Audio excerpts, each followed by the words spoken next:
لطو عشرك صدح بقول يا أفرطن يا تفسير كبير الشيخ محمد شيخ عمر ديري أهنا عشرك وجودن بيا تفسير كاسي. بسم الله الرحمن الرحيم. الحمد لله رب العالمين. صلى الله وسلم وبارك على نبينا وحبيبنا محمد بن عبد الله خاتم الأنبياء والمرسلين وعلى آله وأصحابه الكرام وسلم تسليما كثيرا. اللهم انفعنا بما علمتنا وعلمنا علما ينفعنا وزدنا علما والحمد لله على كل حال ونعوذ بالله من حال أهل النار. سورة بقولية الضواء سورة الماعون مكية وآياتها 7. سورة أرأيت أما سورة الماعون وحيث الماميس إسلام كوين أنو هين كري أفك يا شهادة يا أراه قرى لكن إلا مارمان تهي إن لها قاتية حرير كإلها هي كومة الله ودين كترجمة يسنى رش قروح ضبضان اقف يالنا ايو اما قرمض يالنا اياه رابطة ايه حرير كأدون كإلها إلا ليه انت عدما كسلايسان تيوي انت عدما كسلايسان حرير كأدون ولا ليه سكلا ولا ليه اينا وانو يهي من نحريس كسلايسان إذا المركا دينتي نحريس يا عدالة يا ضاعت مضى. بسم الله الرحمن الرحيم. أرأيت واحد كور أنت النبي محمد الذي منافقة يكذب بالدين قيامة البينية يا أبا المرنت فذلك كاس الذي كيوي يدعو سحرك كل فنيا ديرفين يا أمر ريحية اليتيم أغانك ولا يحض من الرجالين أيه على طعام المسكين مساكين تين وحلصيه فويل هلاك للمصلين كوت كان أيه هلاك السجناري أما قيب النار له الذين كواسهم يجوا عن صلاتهم صلاة دودي بيساهون إلا وسينا كدعيانون أفيتشجني الذين واكويهم يراؤون ضدك استسيي ويمنعون وحي ديدان الماعون عليك فالكال يا نبي محمد أما قفك أركتي كسورة بيسوبا التلمان تإلهي قادنا يوبا قياما من رميسنا ده منافق وهدو رميسيها إنو إلهي سسوهر تاقيو وحنبا موسميان لا يؤمن المعاد ولا الجزاء والعقاب والثواب بدنا ما من سنة هو ده منافقه أفكم بإيمان كيلا مركا آياته سيدي وحيوها الله يسا صورة لها مدنية منافق ذي كورها نسا منافقين تندى عهد مدينة آيات بدنايان لذلك علماء قاركودا إلى آدم ومكية أو بعضها مدنية قيدنا ويسكترتا لكن عموما مكية ويوبضانتا مسحف كقران هما اي تايبا إنسان كنا مركو بالدين قيامة الرميسية أبا المرين مالك الله يسأل المرين أيوه ومير قواه ومير قواه وحفر بضنبو حيرين أيوه وحانو كو حساب تميان لا يسكو صور نقون أيوه وآن سيدا لغو كلا تغين كاسئات دا سيدا إيمان الآن تاسوا كو إيريسين marka iimaankiisii sidaas uu noqday mid qooman ama aan jirinba iimaan aan jirin way naxariis darrada uu mujtamaca kula dhaqmaya iyo xiriirkii bulshaduna waa ka xun yahayo diintii islaamka uu fahmin diin nololeed laakiin waxaan uu sameeynaya waana diinul hayaa diintii nolosha way saxaysa naxariista fadalika alladhi yad'u al-yatim adoon ku riixaya وأغانكو يقهر اليتيم ولا يطعمه ولا يحسن إليه هدو وحليين وكقاضية يعني كسو أمريني صورة والضحاء وقهرية هديو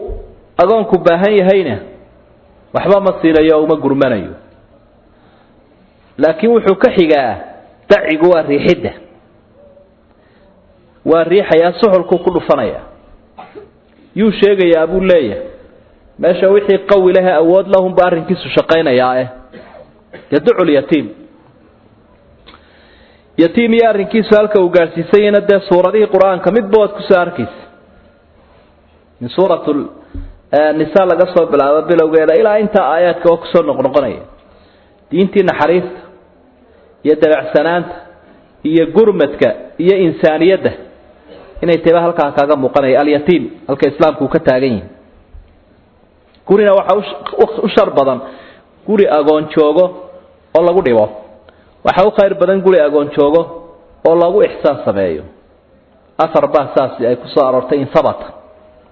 kaasi waa kii aabihii u dhintay bulshada kalena walaa yaxudu calaa dacaami lmiskiin miskiinka waxa la siiyana ma leh macnaheedu naftiisana kuma dhiiri gelinayo dadkana kuma dhiiri gelinayo miskiinkuna dee nebigu waa tilmaamay calayhi salaatu wasalaam waxa uhi laysa almiskiinu aladii tarudduhu alluqmatu walluqmataani والتمرة والتمرتان ولكن المسكين من لا يجد غنى يغنيه ولا يسأل الناس فيتصدق عليه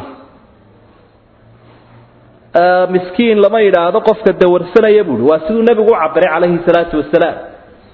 عن توغد الله سينا يا لبدا عن توغد الله سينا يا حبض التمر الله سينا يا الله بيرنا يو وشقتك من كاسية شقتك يوم بحالك كقد عيوه يسغى مسكين waxa la yiraahdaa qof xishooday waxna aan haysan waliba dadku aanay garanaynin inuu miskiin yahay oo haday garanayaan waxbay ku sadaqaysan lahaayeen wa ka rabbi subhanahu wa ta'ala da aayaadka ku sifaynaya la yahsabuhumul jaahilu aghniyaa min at-ta'affuf ta'rifuhum bisimahum wa kuwa la yasaluna an-nasa ilhafan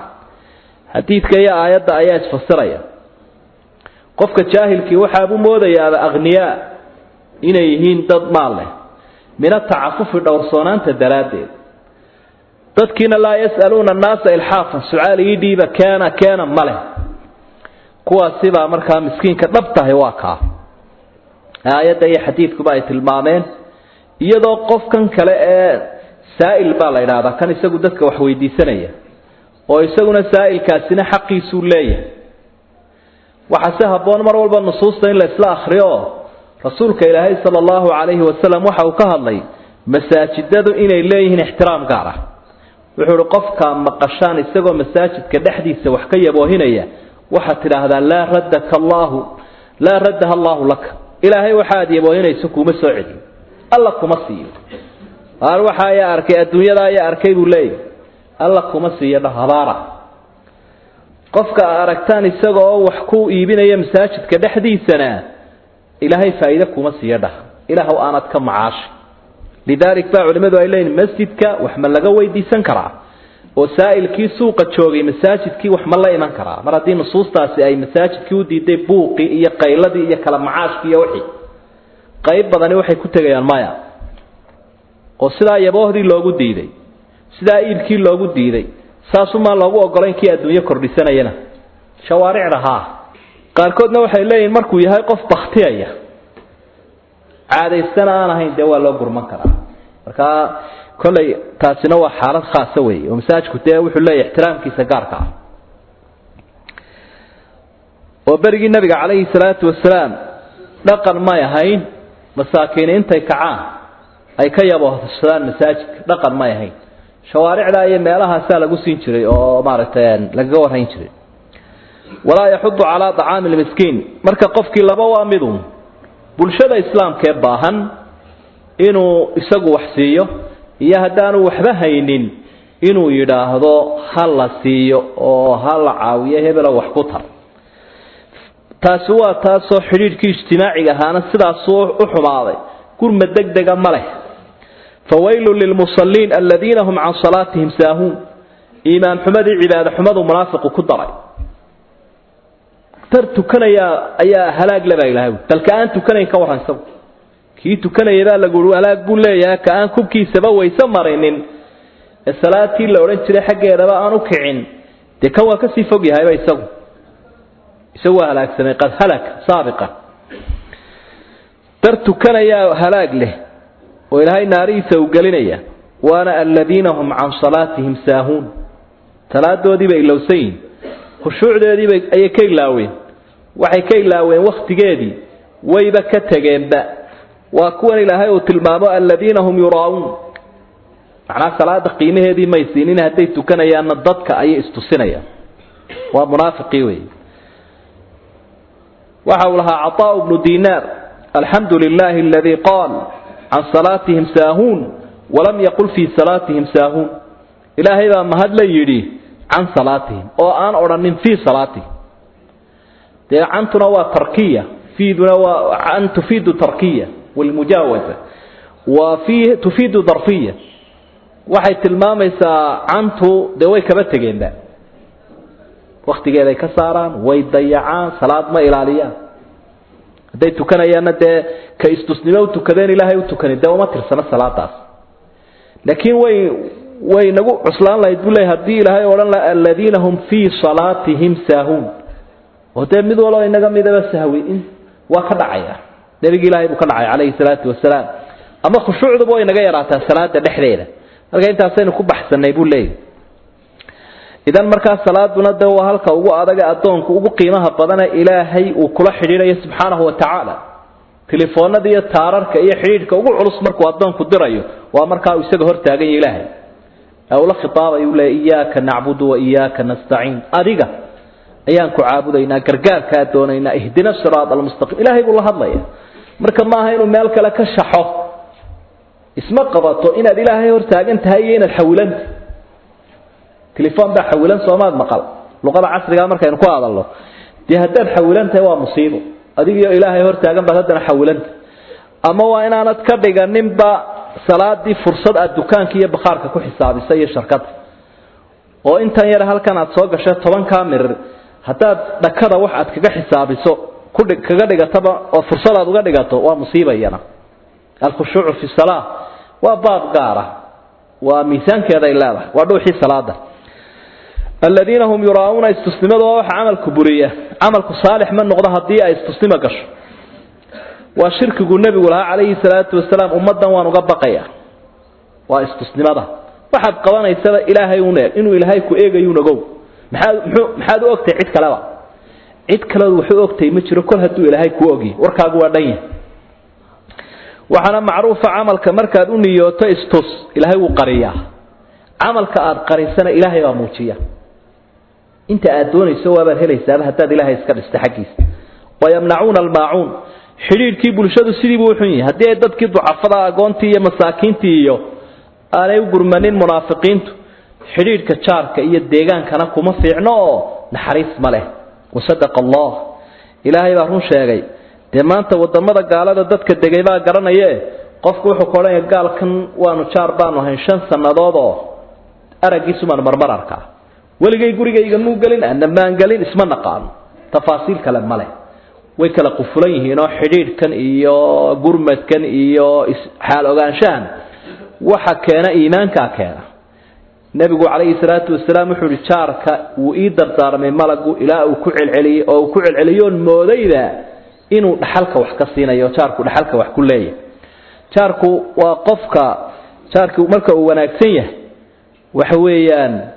waa min alxayaat as-sa'iida arba'un min as-sa'aada rasuulka ilaahay wuxuu leeyahay sallallahu alayhi wasallam afar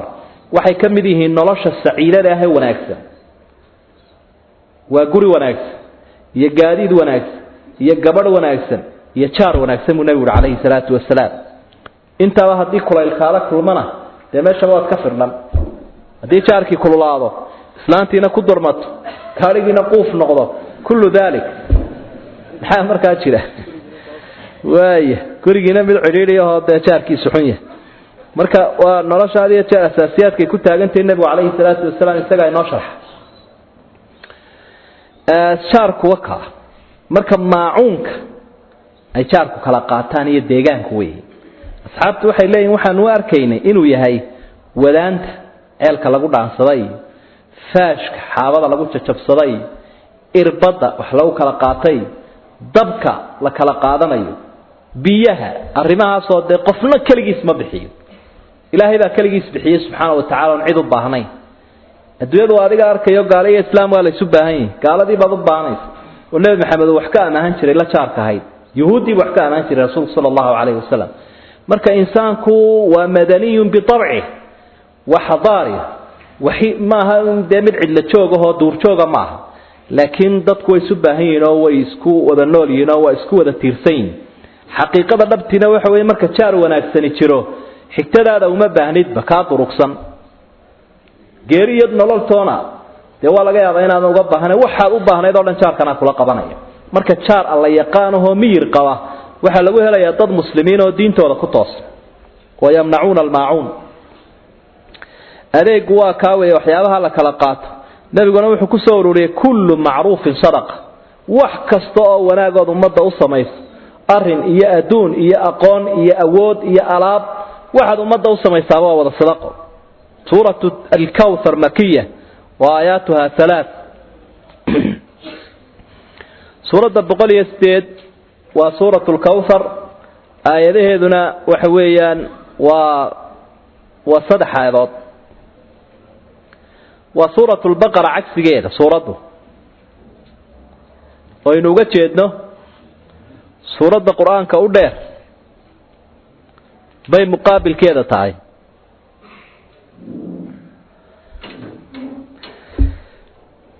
سورة القرآن كودها هديت هاي سورة البقرة تنينا ويقارنت هذا كيس فرق قد هي سورة البقرة هي سورة ضم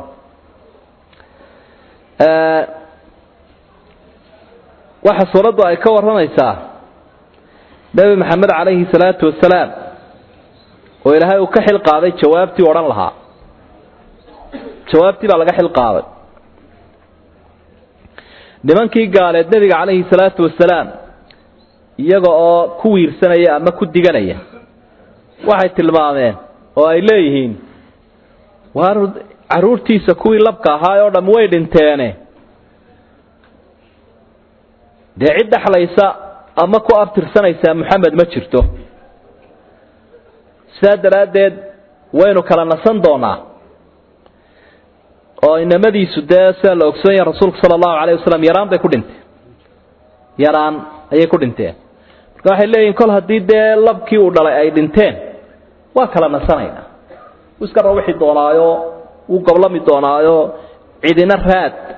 ka reebi mayso raad dambe oo ka sii haraya ma jiro Muhammad halka kaga nas riwaayadka qaar kood baa waxay tilmaamayaan in maqaaladan Abi Jahl uu yiri waqtigii Ibrahim oo dhintay laakiin ma sugnamaysa riwaayadaasi oo Abi Jahl waxa uu waqtiga Ibrahim dhintay uu ka horeeyba Abu Jahl ka horeeyba waqtigu dhintay badar buu dhintay rabbi baa jawaabtii ka xil qaaday haday ilaahdeen nabigu uu goblamay iyo raad ma laha inta uu mar haduu ifka ka taga raad dambe ma leh jawaabtana ilaahay uu bixiyay isaga ka xil qaaday nabi maxamed jawaabtii rabbi ilaahay baa jawaabtii bixiyay subhanahu bismillaahir rahmaanir rahiim inna a'taynaka waxaanu ku siinay nabi maxamed oo al-kawthara wabiga butaaci la ilaado burqade fasalli li rabbika ilaahaga utuko wanhar gawra ilaahay daraadi u gawra inna shani'aka ka ku caraysani huwa isaga ayaa al-abtaru qoblan kadaba gooska ahi waa isaga adiga ma aha sidaas ilaahay ugu bushaaray waxaanu ku siinay dalay kawthar nicmada adduunyada ta aakhira kaaga daranba oo kaaga sii weyn kawtharku waxa weeyaan waa faw'al min al-kathra waa farabadnaantii faw'al laga keenay waa wabi jannada ku yaala butaacaya khayrkiisu badan ama waxa weeyaan baxawdkii laga cabayay qiyaamaha nabigu dadka ka waraabinaya calayhi salaatu wasalaam cid mar'an tuugtaa aanay dib u haraaday riwaayada muslim waxay tilmaamaysaa Anas ibn Malik warinayo nabigu calayhi salaatu wasalaam maalin buu dhaxdayada yara seexday masaajidka isagoo qoslaya buu soo kacay haddaanu weydiino niri maxaa ka qosliyayna waxa uu goor dhaweeyay waxa la igu soo dajiyay suuradan oo akhriyay dadkii buu sheegay wuxuu ma garanaysaan kawtharkaasi waxa uu yahay فإنه نهر في الجنة وعدنيه ربي عز وجل عليه خير كثير ووبي جنة كويا لا إله إلا الله خير بدن بهالكاس هو حوض ترد عليه أمتي يوم القيامة ودرك أي كسو أروريس أمضيد مالنت قيامها مركي هرادان آنيته عدد النجوم في السماء وعيدي سوحة إلا يكتي ويلك لقو عبايا حدقها سمده أي ترى الله يكتي فيختلج العبد منهم فأقول رب إنه من أمتي الضوامها كوي سوهر من يقيب كم إذا بلغ قفالنا زمانية إلهي أيها نفسي نيسو حقا صلى الله كعير إلهي وأمضي ذي بأننا أيها كم إذا أستانتي بالله ألا وحي لي إنك لا تدري ما أحدث بعدك ما أقيده فلا يباس أيها أنت أذفك كتب سمي والله هايست نبينا مركو أركينا لما رأينا إن الله هايستها دي الله فقيون بالله maxaa kala oran karaa in ilaahay haysto ilaahay baa oo golaan la inuu shafaaco qaado hadii maara leeyahay marka halka waxaynu ka arkaynaa bidcada iyo diin xumada darka nabiga cabidiisa lagu waaya sunnada rasuulka la raacana xawlka ka cabidiisa iyo kawtarkaasa lagu helaa waayo waxa lagu sababeeyay cabitaanka wuxuu ku waayay ma ahdatha ba'dak waxaan diinahayn buu diin ka dhig ama diintiibu qofkani saloogay ama waxbuu isweydaariyo uu bedelay إنا أعطيناك الكوثر أنك كاكو سنيبا إلهو فالواكنا وكوديري إفك إسكدا أيها آخر أيها أمضو أي صائر كان يسهلك إلهي كسيي أدقوا النعمة إلهي كم هدنق فصل لربك وانحر عبادة إلهي ونصافي ليها هدوا إلهي بلغها لأوحى صورنا كلي أصافي العبادة فصل لربك وانحر إلهي أتكو إلهي نو قورع حتيكو والنوع عن له أي عيدان إلهي هينو تكنيا وعيدان إلهي هينو قورعيا أدوغو إلهي قورع كلي بحيات قورع عيس أدوغو إلهي أتكو كلي جوا كامر كام صلاة يعني لنا إياك نعبد وإياك نستعين وكلي ونعيدي كل معنين من دعاء الاستفتاح دعوين كصلاة لقب بالعبوم حاكم ذا قل إن صلاتي ونسكي ومحياي ومماتي لله رب العالمين وصلاة ضيدة هي نسك وأجورع كيري هي نلاش أنت بإلهي قعنت وقلت له السجع إله السجع أنا نوع هذه السنة مركز كتشواب عطية إلهي وكسي والصلاة أدونا السماء شكري واحد كذا تعمل اعملوا آل داود شكرا وشكري وعمله وحال كانوا كفاهمين الجورع رنتي سئنا الله فضيت سنكرين مر ولا وحل الجورع يبوا إن بسنك إلهي مريا بسم الله أدو بسنك قفك وقانو قد تجنا تيوا تعلم فرا بدنا يكون تجي الجورع بينان وانسحب با دو وقانو قد تجي ولما قاركود وحا إليهين ده وحيالها شكري قال الله إننا يوحكم من الصلاة دن عيدة إذا هذا النور دمات وحج كي صوم كي النور دماضي أيها درادد لو تكايا وشكرا لله صلاة عيد مركب فصل لربك إلهي أتك صلاة عيدة عيد الأضحى وانحر أي لربك إلهي نو قورع أضحيتي تصلي أولا صلاة عيد الأضحى ثم تنحر الأضحية وحل القورع يا أضحيتي وصلاتي كتنبيت ساساني ترتيب تودو تايو أضحية وقت جيدو نافك أضحية اللي قورع يا كما هو رين كرت صلاة النبي قال وحكول عليه الصلاة والسلام أصحابك الصلاة كهر قورعي شرو كشيء شرو وده وحوي ينبولوا لحم ده وحنا يسكوت شريسة طيار يقوم بحر كذا وقال يكون علي وياكيكو علي أصحاب مرك ترتيب تسيل فصل لربك وانحر هذه وكم هالدقيقة نعمة إن كي جوابتي سلام حين نقطة إن شانئك هو الأبتر ككو على سنة سجى أبتر وحوي ينبال كان صوما رجمس كان انتو جبوبي رفمي رفن كي لسن كل عي على البوران يدا كبوران بكسوهابي تبدي سنة ويقالت أبرز بالايلا وأبرز كأن لا أبرز نلاشي كو إدلالي أبتر كي كاسون نوضي وطبقاس سلاسي نقطيو أرنتو ماها أواتك ماها لكن ونعمد إلى هاي أطونك أوسية يسمعت أي قيمة intee oo bilyan oo qof ayaa dabnahooda ku saleeyay rasuulka sallallahu alayhi wasallam mar hore iyo mar dambaba intee oo milyan oo qof ayaa quluubtoodu jeceshahay xiisaynaysaa nebi maxamed calayhi salaatu wasalaam inay hore u arki lahayd iyo inay kadib jannada ku aragtaba intee oo milyan oo qof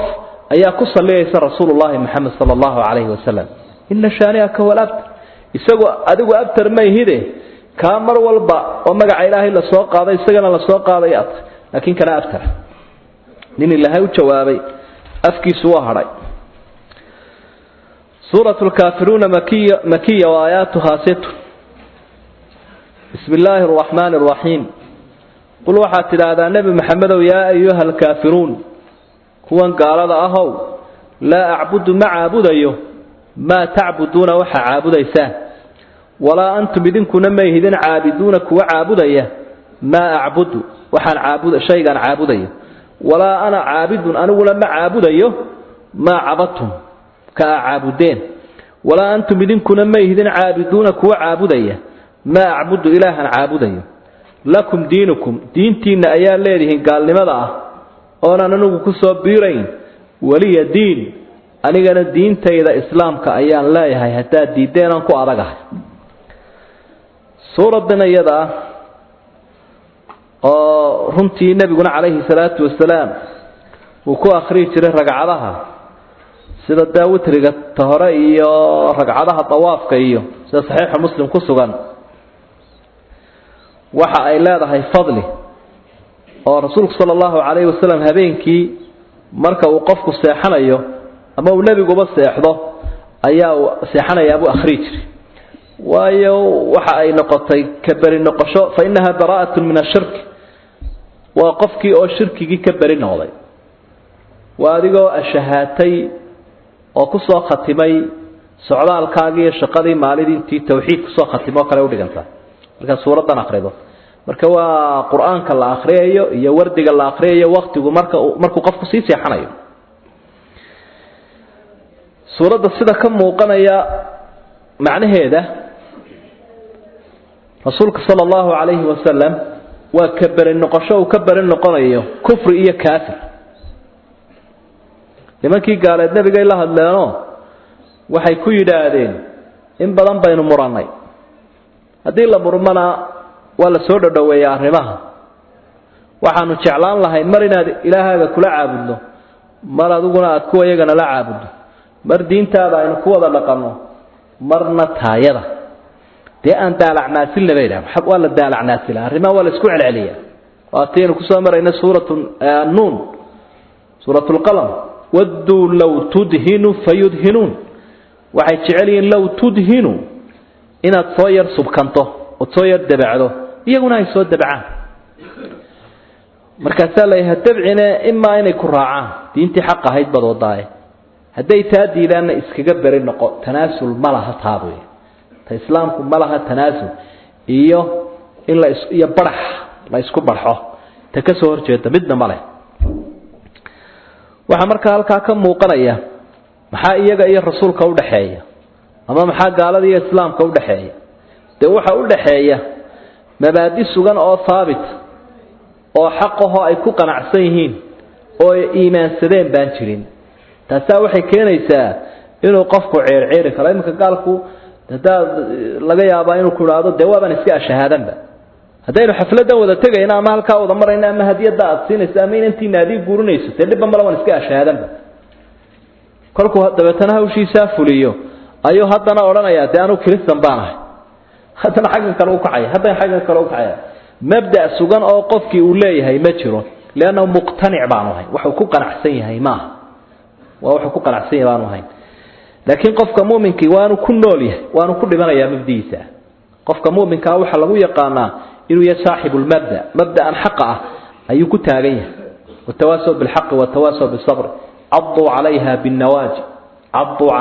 bin nawaji kawskaas iskaga adag yahay wal halkaas lagu ogi oo gaar iyo islaamba ay ku ogin oo loogu soo hagaagaya oo laga tagaya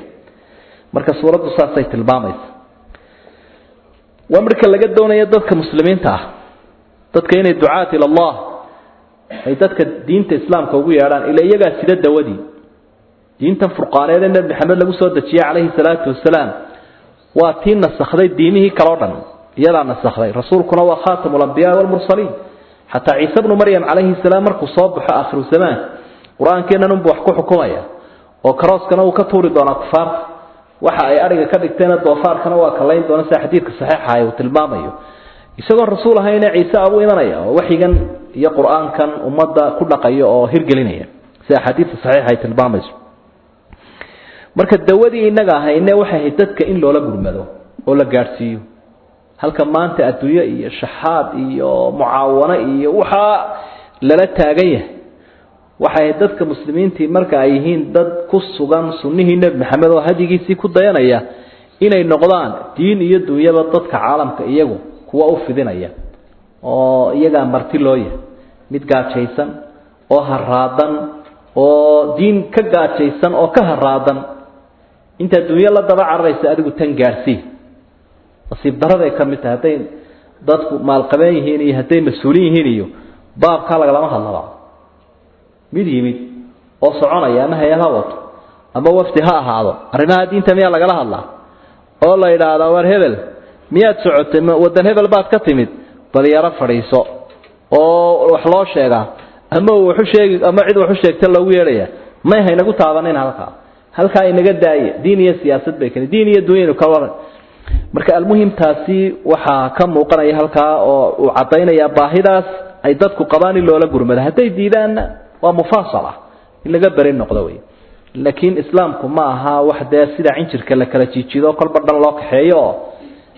وحن وتيدونا ينقالوا مركن هذه الشر ديارية وحن لا يدعوا مصادقة الأديان يا موافقة بين الأديان إن دينها الله يسوافق شيء والله يدعوا ميوعدت كلا جبرية مبدأ الحق يكون أدقيهم باب طريق كلا جد بعينيا وحلونا مشكلة ما ترتيه كان هو يهودي كان هو كريستيان كان هو مسلم يسكن بدون بابتي ولا دين باب الذي ولا إله كلمة باب ولا عابد إنسان بدون ولا رسول بالله تم حيد السوق بصنبا هل السوق بصدى الله أمر ما ما تريه تي إله هي الرسول كيسون بدون ولا يحكوا فايله تبي كنا ده وايدين كه مركا والله صدايا وحالدون يا ضد كمسلمين تين ده سنان لو أبورو دينتي إسلام كحق هذا الناس خير كوا كلا نسخ ذي الشعب كله يسكت دري baa doonaya inta hadda rajo laga dhigo rasuulkana sallallahu alayhi wasallam saasi ilaahay leey waxaynu ka faa'iideysanayna kale qofku hadduu gaalnimadii cadaysanaya inaan looga turayn oo yaa ayuhal kaafiruun erayga ugu yeer baabalay maanta caalamul islaami sida looga adkaaday dubbaha lagu dhuftay waxay marayaan in culimadu qaarkood ay minbarada ka yiraahdaan deeyaan gaalo la oran gaaladii islaamka yaan la oran ama hebel kaafir oo yaan la oranine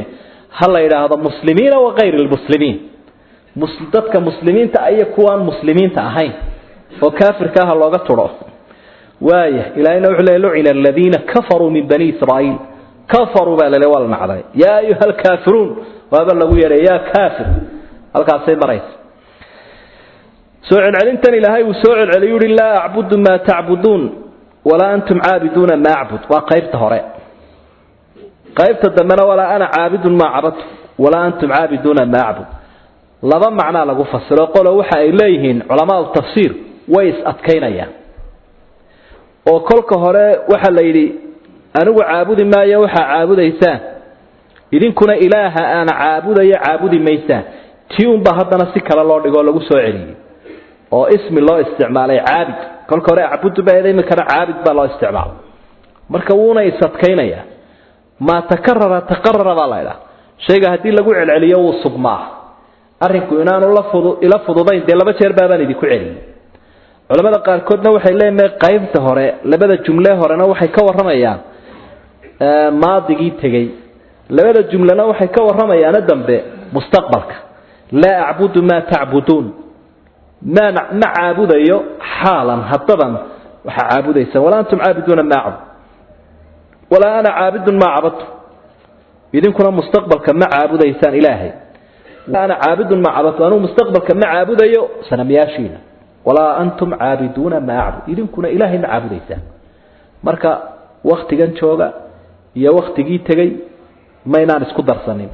وقت جا صاص عدنا اسكو درسان ما ينو قليها قاركودنا ويسويدارين سكستوها أهاته وحكالك كصا أوروري برين أو أنو كفهمني برين نقاشة قفك مسلم كهي وكبرين نقانا يكفر جيه الكيس nabi maxamed wuxuu leeyahay calayhi salaatu wasalaam macaanka iimaanka qofku wuxuu helayaa marka uu kufriga u naco siduu dabka u nacayo dab in lagu tuuro sida u nacayo oo kale markuu gaalnimada u naco wajada xalaawata aliimaan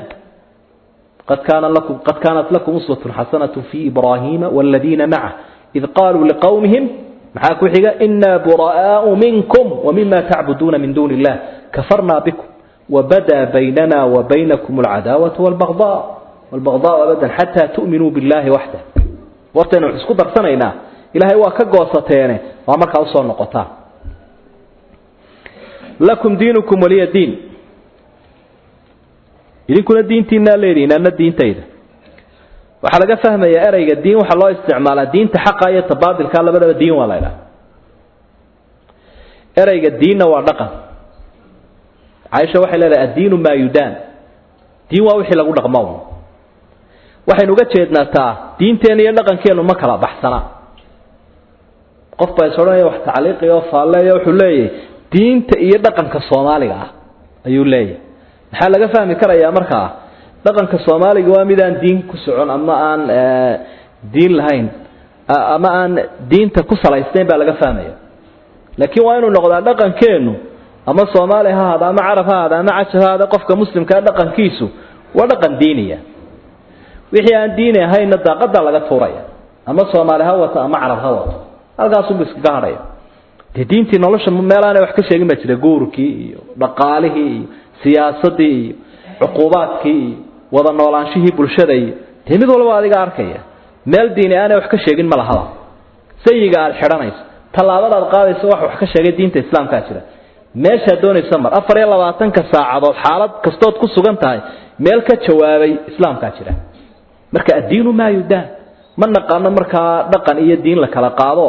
kala baxsan mar labaad ma naqaan islaamku ma yaqaano siyaasad iyo diin kala baxsan inuu baa iska yara nacnaclaynayo wuxuu wardiin iyo siyaasad maxaa kala galay taasi waa kelmadii nimanka calmaaniyiinta ay oran jireen qaysarna wixiisu leeyahay ilaahayna waxa uu leeyahay cibaadadiisa iyo macbadkiisa marka dhaqankeena siyaasiga iyo dhaqankeena khaarijiga iyo ka daakhiliga kullu dhalik wa ad-din ilaahay baa waxa uu leeyahay al-yawma akmaltu lakum diinakum wa atmamtu alaykum ni'mati wa raditu lakum al-islam diinan diina kala jire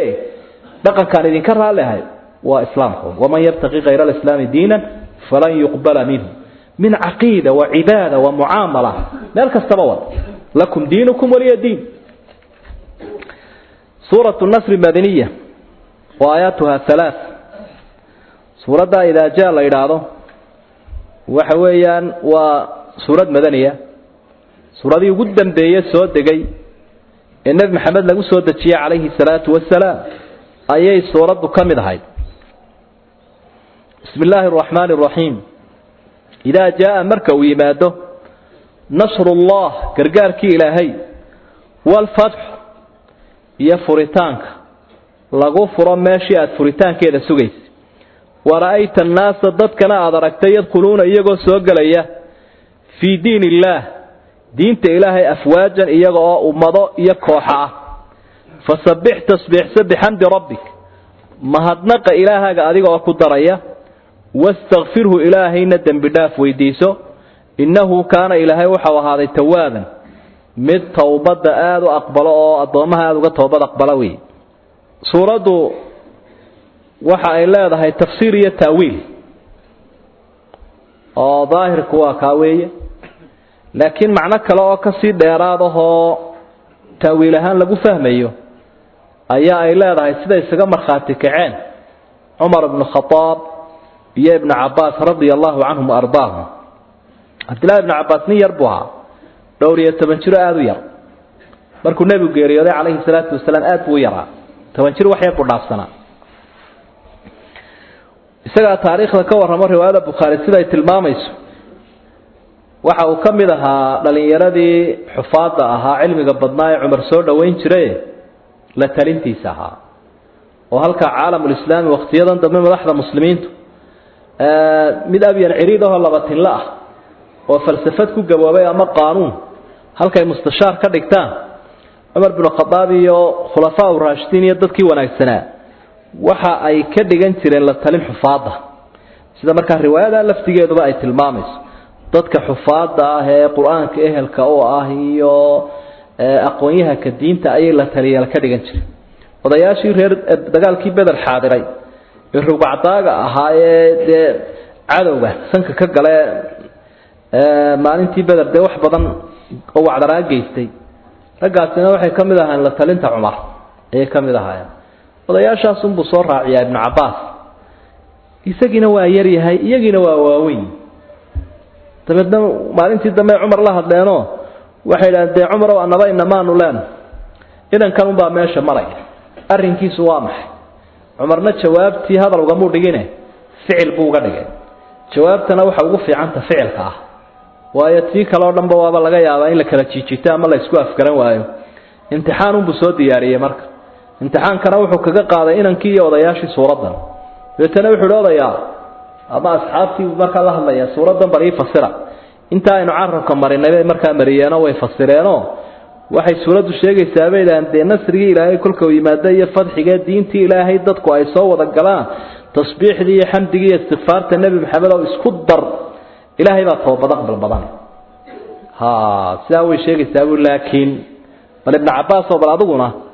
ibn Abbasna marka waxa uu suuradu inta wax ka dheeraaday sheegaysaa oo ah geeridii nabiga kaleey salaatu wasalaam nabiga la leeyahay astaamaha saad ummadaada ku arki doontaa inta soo astaamood kolka isku hagaagaan ee qabaa'ilkii carbeed sii jeeday soo jeedsadaan kuwii gaalnimada ku adkaystay ay soo fuqaan wufuudi ay badato fatxu makka uu dhaco daarul islaam makii ay noqoto xaruntii islaamka ay noqoto halkii kacbadu waqtiga waxba kuma harine dee wardiga badi iyo istighfaarta iyo tasbiix geeridii rasuulka sheegay aniguna sidaas aan ogahay marka imtixaankii isaga wanka galay qaatayna halkaas dabeetana inanka iyo wax ka sheegiisii ku haray iyadoo runtii qisaduna ay tilmaamayso inaanu rag yar yaraysi lahayn insaankuna marka uu yar yahay aqoon leeyahay uu weyn markuu weyn yahay aanu aqoon lahayn uu yar yahay ta'allam falaysa almar'u yuladu 'aliman wa anna kabira alqawmi la 'ilma 'indahu صغير إذا التفت عليه المحافل أن كبير القوم صغير قفك مركا وين ذاتك ماشا جوغا صغير بو نقنيا مليار إذا التفت عليه المحافل بالمحفل وحشيق من لو قبها هي أما تخصصية علم لو قبها هي مركا اللي يماده te waxa weynaantii uu qaadanaya kii wixii loo baahnaa sheegay marka adigu almuhim iyadoo qofka weyna ixtiraamkiisa iyo qadarintiisa leeyahay ka yarina naxariistiisu leeyahay marka sidaasay bulshada islaamku u tahay bulshay soo wadata taas waa mowduuc kale laakiin halkan macnahaana way tilmaamaysaa suuradu Aisha waxay leedahay barigii dambe nabiga kaleey salaatu wasalaam waxa uu badin jiray ereyga subhanallahi wa bihamdi astaghfirullah wa atuubu ilayh walkaas wuxuu oran jiray ilaahay wuxuu ii sheegay ummadayda inaan calaamad ku arki doono astaamahan aayadku ay sheegeen marka inaan dhikriga badiyo istighfaarta hamdiga tasbiixda ayaa la ifaray saas uu oran jiray rasuulkuna sallallahu alayhi wasallam waxaan ka faa'iideysanaynaa halkan hadii nabi maxamed la yiri fasabbih bihamdi rabbika wastaghfirhu innahu kana tawwaba oo inta ku wardi la yiri adiga maxaad u malaynaysaa isagoo la yiri kii hore kii dambe waa laga dhaaf inaguna waa dhooban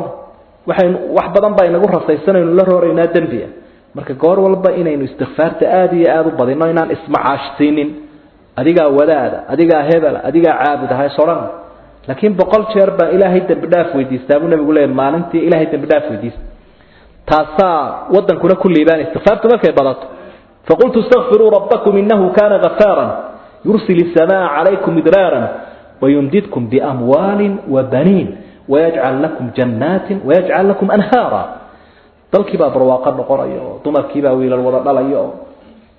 وبلا بنين baa la sheegay Soomaa beerihi baa butaacay oo wabiyaashi dadku waxay doonayaan oo dhan dama macnaheedu ma aha in habli laga soo horjeeday dadka baniin argabadii maxay dhashay wiil bay dhashay way ku farxayaan inantiina waa hibe ilaahay laakiin haddana waxa doonaysaa khayr oo dhan bay wada heli doontaan istighfar asna waa koleyda waxa ka akhriin karaysa kutub al-adkaar ayaa aad uga waramaysa waxaan halka ka faa'iideysanaynaa kala suurada wax lagu farxaabay guusha muslimku gaaro haziimada iyo hoos u dhaca muslimiinta soo gaarana wax laga murugoodo weyn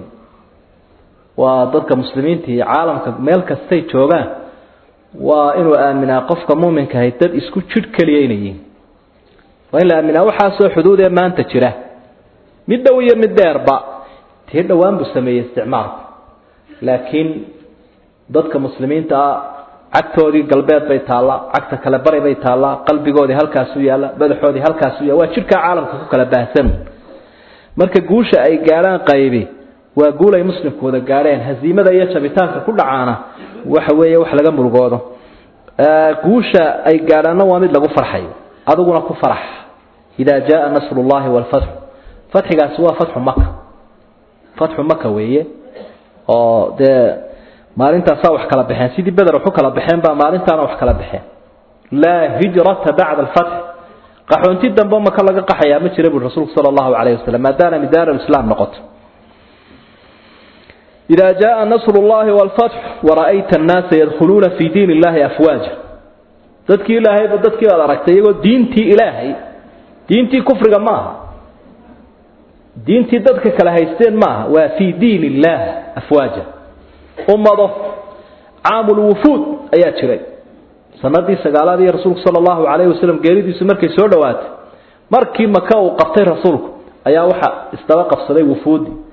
wufuud qaabilidoodii baaba waqti dhan ka qaaday nabiga calayhi salaatu wasalaam qabiila hebel baa soo islaamtay imikana kuwana maraya safiiray doonaya cid islaamka bartaa la doonaya sakadii bay keenayaan aamul wufuudi baa istaba qabsatay fi diin illahi afwaja waxay halkaa ka fahmaysaa xigmadan ilaahay ummadda islaamka uu u faray inay awood yeeshaan haddii islaamku awood yeesho oo cududa dadka muslimiinta ay noqoto mid qawiya waxa macruufa dad badan baa oranaya dabka baxaya dabka ku qabso in fara badan baa iska soo hiirsanayso iska soo islaamaysa oo awoodda soo eeganaysa marka hore iyagoo ama adduun doona ama awoodda soo garabsanaya ayay islaamaya marka dambena iimaankoodii baa xoogaysanaya taa waxa daliil u siya markuu rasuulku geeriyooday sallallahu alayhi wasallam waxa la waxano diinta soo galay oo dhami way noqdeen arab way wada gaalowday marka laga reebo Makka iyo Madiina iyo barigaas hajara meesha la yiraahdo maxay yiraahdeen marka islaamka awoodiisi hoos bay u dhacday nabigiina ka dhimayba de maxaa kala jira Abu Bakar Siddiq radiyallahu anhu waa kii u biyeystay awoodii udubada waas iyadoo ragga qaarkood yar warwareegaya sida Umar iyo awr wallahi ninka salaadiyo saka kala saaray inaanan cagta u dhigayna haduu ceesaan yari diido weerar baan ka xiga sidii baa dabeetana ummadii markay awoodii inaan nabi maxamed la tagin kolka ay ummadii aragtay ayaa islaamkii lagu soo noqday maanta dadka muslimiinta la harawsanaya haday madaxa la soo toosaan oo halka Ameerika ku jirto maanta ay galaan haye tilacagteena yar meelaha xashiishka taala ayuu islaam waliba sarifan lahay oo jeebka lagu wada sidan lahaa sida dollarka idan marka kulkan ilaahay uu leeyahay ummadda islaamka oo la hadlayo iyagoo wada jira kooxa ma aha koox iyo qabaa'il iyo waxa lagu hadlayo markuu ilaahay leeyahay wa'idu lahum mastata'tum min quwwatin wa min ribatil khayl turhibuna bihi aduwa allahi wa aduwakum wa akharina min dunihim la ta'lamunahum allahu ya'lamuhum markuu ilaahay taa sheegay ummadda islaamku wada rahaan ula hadlaya waxa faa'iido ba ka soo bixira فسبح بحمد ربك واستغفره إنه كان توابا سورة المسد مكية وآياتها 5 بسم الله الرحمن الرحيم طبت وحها لك سنتي يدا أبي لهب منك أبي لهب لا إله بدي سكعمود وتبت أمان تبوذها لك سمي ما أغنى عنه وحبك مثل ماله حوليس وما كسر يوح الشقي سيصلى وحو قلي دونا نارا بو قلي ذات لهب وهلع صاحبه وهو العيس وامرأته أفديسينه نار بيقالي حمالة الحطب إحابة آذو قريس في جيدها قورتي ذا وحا كسوغان حبل من مسد حرق لي فهو آذوه العيه أيام لو قالين دونا قورت مركل النار أيوه نبي محمد عليه الصلاة والسلام إلى هاي آيات كسودة يولي وأنذر عشيرتك الأقربين حكتدا هذا ودك تقنين توقبل وزدك كقوله يقول ضيعان هدافي وقرمت kuwa kugu dhow baa u baahan sidaas u dabeetana Quraysh ugu yeero jilib oo ehelkiisa iyo Faadimo baaqa u jeedi waxa uu fuulay buurta Safa la yiraahdo Kacbada agteeda baaq dheer oo kii cadowga marka dadka looga digayo baaqi lagu dhufan jiro kala ku dhuftay digniinti waa lagu soo wada yaaco gugbalay war ma iga rumaysanaysaan haddaan idhaahdo karintan dhinaceedu cadow ka soo baxaya haa been kugumaanaan ogeyn innii nadiirun lakum bayna yaday cadaabin shadiid waxaan idinka digayaa buuhi cadaab aada u adagoo soo dhow mid abiilahab la odhan jiray oo rasuulka sala allahu calayhi wasalam adeeradiisa ka mid ahaabaa soo boodayoo waxa uu leeyahay tabban laka alihaada dacawtana tabban laka saa'ir alyawmi alihaada dacawtana allaha ku halaagay ma intaadii yarayd baad noogu yeedhay arrin cusub baanu moodaynay inaad keenayse ma intaadii ashahaata iyo aakhiradii aad sheegi jirtay ma intii un baad la timi waanu naxno waxaanu moodnay in colaadi jirte nabiga calayhi salaatu wasalaam ilaahay baa jawaabtii ka xil qaaday oo 5 aayadood iyo suuradan ayaaba loogu jawaabayla usra iyo qoys la sheegana oo quraanka lagu sheegana kuwani waa kuwii liit ee qoyska waxa soo dhan lagu hurguf ilaahay subxaanahu wa ta'ala fallada uu ka bixi sidaas oo ayaan daradaas u leeyahay insaanka ilaahay diida amaan buu leeyahay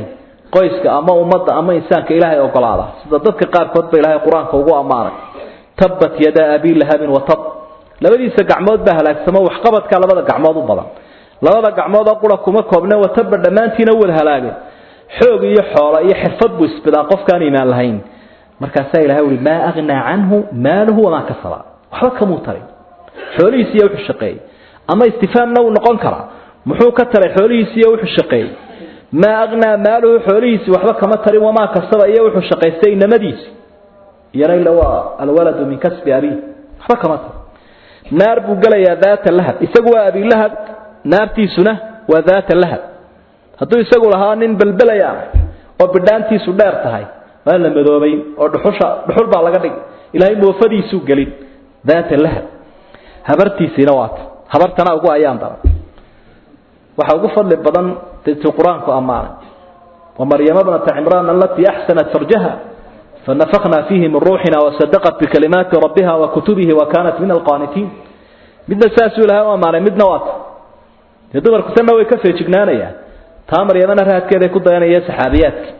wamraatu hamalat alhadab xaalay guri wamraatuna way galaysaa naarta hamalat alhadab iyaduna xaabaday guri jirto marka waxaabadu nabiga ku kufaya calayhi salaatu wasalaam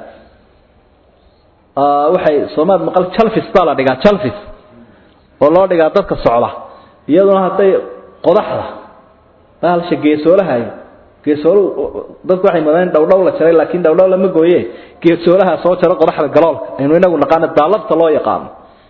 iyo sida kirigoo kala ah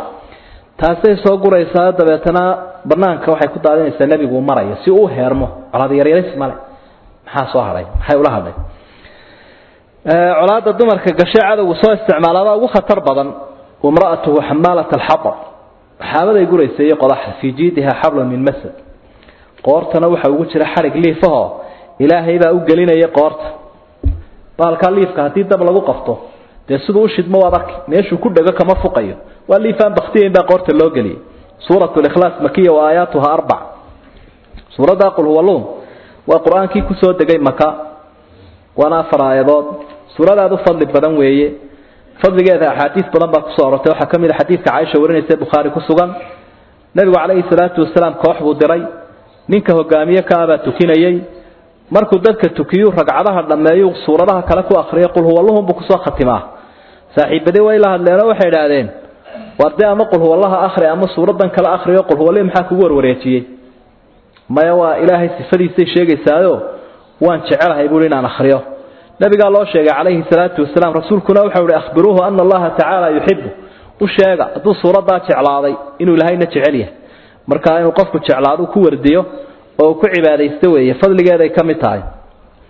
wuxuu kaloo nabigu yiri calayhi salaatu wasalaam xadiiskii saxiixa midkiin miyuu ka daalaya quraanka 3 meelood oo meel inuu akhriyo waa qul wallahu akhriyo 10 jis bay u dhiganta xagga fadliga marka la eego nimanka gaaleed dhinacyo kala duwan bay had iyo jeer dadka ka waswaasiyaan waxyaaba ummadda ku waswaasiyeen bay kamid ahayd tii anagu waxaanu caabudnaa tilmaan buu leeyahay ilaaha caabudaan tilmaantiisa meeday waa tan tilmaantii waa la sheegay oo jawaabtii sidan ay noqotay alla waxa uu leeyahay qul waxa tiraahdaa nabi maxamed Allahu ahad ilaahay waa kali Allahu samad isagu baa arrimaha loola qastaa lam yalid waxba muu dhalin wala yulad lamana dhalin walam yakun lahu umana ahaanin axadun qof kufuwan mid u dhigma cid u dhigantaaba ma jirto muxuu wax dhaliyoo la dhalay cid u dhigantoo lamidiiba ma jirte sifooyinkiisu ilaahay waa kuwa subxaana wa tacaala sifatu raxmaan ثلث القرآن سida ay ku noqotay bay leen culimadu waxa weeye quraanka saddex shay buu ka warramaa qaybi waa akhbaar qaybina waa ahkaam qaybina waa ilaahay amaantiisa iyo sifaadkiisa marka iyadu waxa ay u taagan tahay in ay ka warramaysa ilaahay sifaadkiisa iyo amaantiisa waa kale cidima soo lamaanayso waa samadkaasi waxa weeye in isaga un loo baahan yahay cid kasta oo isaga ka soo hadhay way baahanta ama malaa'ika ahaato ama mursaliin ha ahaato وخالق يا مخلوق خالق ما بعضه مخلوقنا يسقوا بهين سفوين كيسا وحكم إذا لم يلد ولم يولد أبضنا ماله يسقنا عد أبض أماه كاقار باش يقول يهود وحوي شيء عزير بين إلهي كشيء كريستيان كنا دواريقا مالها كم مغليين إلهي عيسى كشيء إنا إلهي كشيء ابن الله نوي كوان كلام مشركينتو وحا يقولنا الشيئين هبلا إلهيين ملايكتو كان وحفر بدن بشيكتو كلا دودوان لم يلد ولم يولد إلهي سبحانه وتعالى وسيادك إلهي وحول ولم يكن له كفوا أحد وحقدق ما بمجره ولم يكن له كفوا يكفوا ولا بقي روس سبعياه أحد قدق ما مجره وريعد النقان كرتي وبرعد النقان كرتي عد أغان كرتي ليس كمثله شيء وهو السميع البصير وآيات الله آخرية آياتنا إنه آخرين صفات إلهي الله آخرية سبحانه وتعالى صفات كستوء صارت وإلهي وليه هدي خالق ويسكو صفين مخلوق أنا لقو صفين ولم يكن له كفوا أحد بالله الله آخرية عيد السجا كل مدة صفوين كيس مجر سورة كسي حكتا بقول إيو صدحية طبعا وسورة الفلق شنا يدود ويا القرآن في مكة لبضن سورة ضم بيابا بسم الله الرحمن الرحيم قل وحات هذا النبي محمد أعوذ وحان ديرتي أن مغنقل برب الفلق واقبر يا إله ربي قواه من شر ما خلق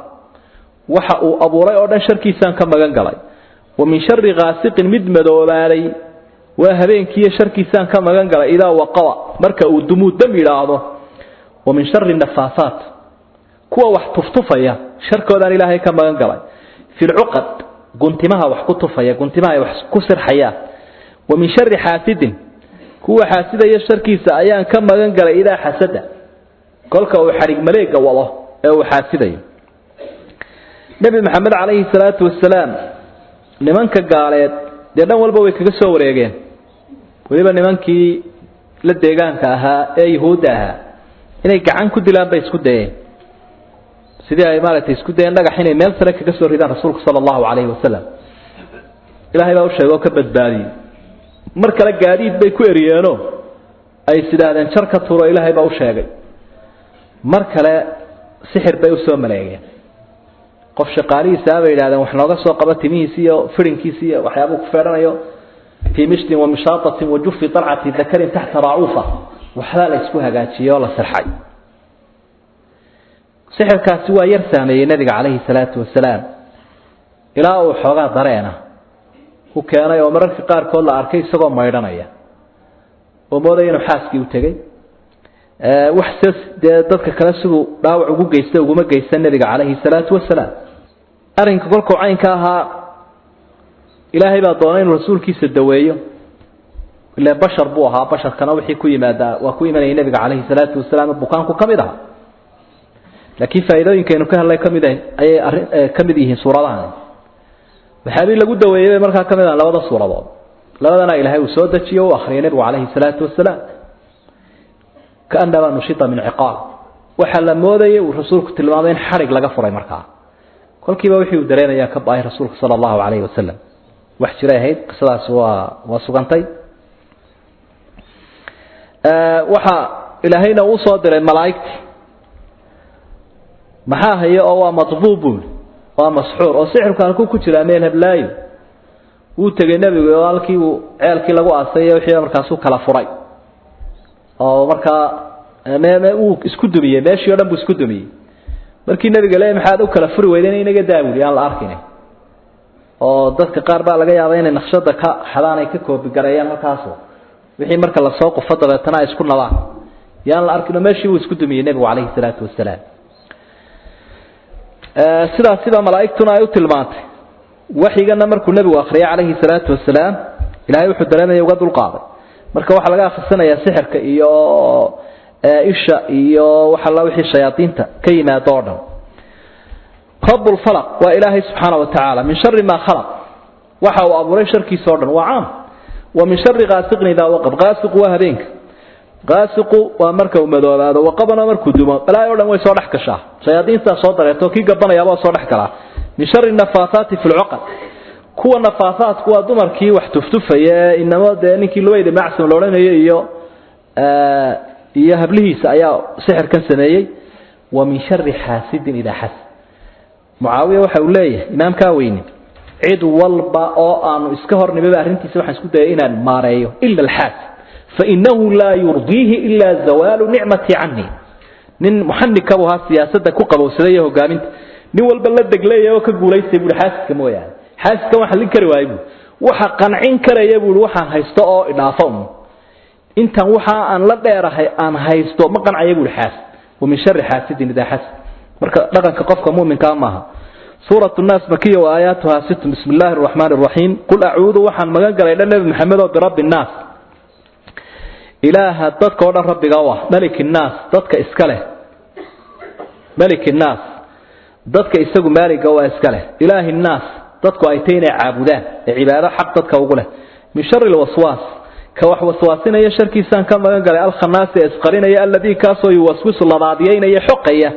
في صدور الناس ذاتك اللابهوذا نحلقيا نشوشة كوضا كاسو من الجنة والناس جنية إنسبالي وذلك إذا صدح ذا سورة ذلقه والله هي الله بضا النبي وإنتو قعما وروريها بينكي كما تجسرين أيو تلكي سمرين إنت وقاره وكنت إيرانيا صدح راسي فبا إلهي باسكال رب الناس والله قيا وإن رب الداري رب الداب إيا الله يراه لكن ملك الناس برك الله راعيه وكيدتك إسكالها marka ilaahi naas la raaciyo saddexda wasfiyo israaci makhluuqii bay meesha ka saareen isaga dadka rabbi oo abuuray malik buu yahay oo iska leeyahay ilaah buu yahay oo kay caabudayaan saddexda cid lagu sheegaa inay isu raaci kartaa ma jirto annaas dadku iyaga hormuud oo caalamka mar haduu intaaba khalqiga uu yahay bari aadamkii de khalqigii kalena waa la midun waxaan ilaaha sifooyinka iyo awooda la ka dayrtay min sharri alwaswas alkhannas ka wax waswasiye ee khannas ka isqariya wasa bacteria kale ki shaydaanka dafir la waxaan leenahay bacteria ma dafirsad bacteria qofka jirkiisa ku jirta ee marka antibiotic la siiyay mudaad xayawiya isqarinaysa sheekhaysa libdaysa marka shaydaankiina jirkii qofku dhax qaadaya sidoo rasuulku tilmaamay calayhi salaatu wasalaam marka dhikriga ilaahay lagu akhriyo ama uu libdaya wala waaya sida bacteria ama uu sheekhaya hadii laga daayo shaygii ridka oo ahaa iyo dhikrigii lagu bogsiinaye sida dawada uga dhignaana teemeeshii wuxuu ka dhiganayaa meel infection yeela soo caabuqdo oo dego dabeetana qofkii uu dhimanaya isagii iska noolba qolfoof buu noqonaya min sharri waswas al-khannas alladhi yuwaswisu fi sudur an-nas wadadka laabahoodu xoqaya la raadiyeynaya oo qofkii iska taagan ayaa balaaya ka dhex guuxaysa laga dhaxadlaya waxba soo haraaciyaya laga yaabo inay gaalnimo bat munaafiqnimo tahay shaki tahay yaqiin xumo tahay min aljinnati wan nas ee shaytaanka jinniyiinsiba uu leeyahay ilaahay wuxuu tilmaamay labadaas inay isu daloolaan ehelka had iyo jeer shayaadiinta insigu shaytaanka ay u daloolaan shayaadiin al-insi wal jinni yuuhi ba'dhum ila ba'd zukhruf al-qawl ghurura waxa ilaaba ka dhaxeeyaba way isku shaqaystaanba marka insigu markuu isaga ka dhiga mid naseexaynaya oo kula talinaya shaydaanka uu ka daray waxa laga yaabaa xayawaanu shaydaanku ku marsiinaynin mid in adeerka ay markuu ku yimaado kugu afuufo inuu isagu ka dhaadhiciyaaba laga yaabaa bal marka cid kasta oo kula talinaysa waa laga yaabaa inaanay naseexahayn iska fiirso dadka qaar kood ba kaalintii shaydaanka matalaye wallahu a'lam